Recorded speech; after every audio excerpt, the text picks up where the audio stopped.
Pemirsa, salah satu upaya untuk menekan penyebaran COVID-19 dalam tatanan kehidupan era baru atau new normal adalah menaati protokol kesehatan prokes. Upaya ini paling strategis dilakukan karena obat maupun vaksin COVID-19 belum ada.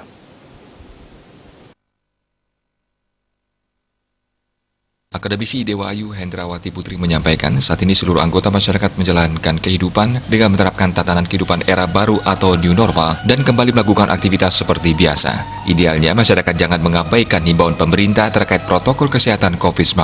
Menurut Hendrawati Putri, pemerintah secara intensif meminta agar masyarakat mematuhi himbauan untuk tetap menjaga jarak di dalam berkomunikasi di ranah sosial baik di luar maupun di dalam ruangan. Kemudian anjuran lain untuk melaksanakan prokes juga diharapkan dipatuhi dan dijalankan sebaik mungkin sebagai upaya memutus rantai penyebaran virus corona penyebab COVID-19 seperti memakai masker dan mencuci tangan dengan sabun.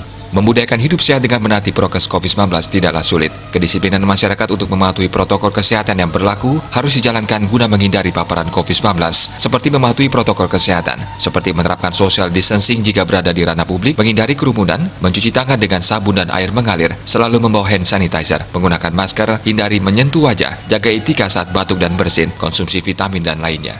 Masyarakat kembali diingatkan untuk selalu ingat pesan ibu, mari menjadi agen ubah laku dengan melakukan 3M, yakni wajib pakai masker, wajib cuci tangan dengan sabun dan air mengalir, dan wajib jaga jarak. Harapannya dengan penerapan perilaku 3M, Bali dan seluruh Indonesia segera terbebas virus corona menuju Bali bangkit, Bali era baru, Indonesia maju.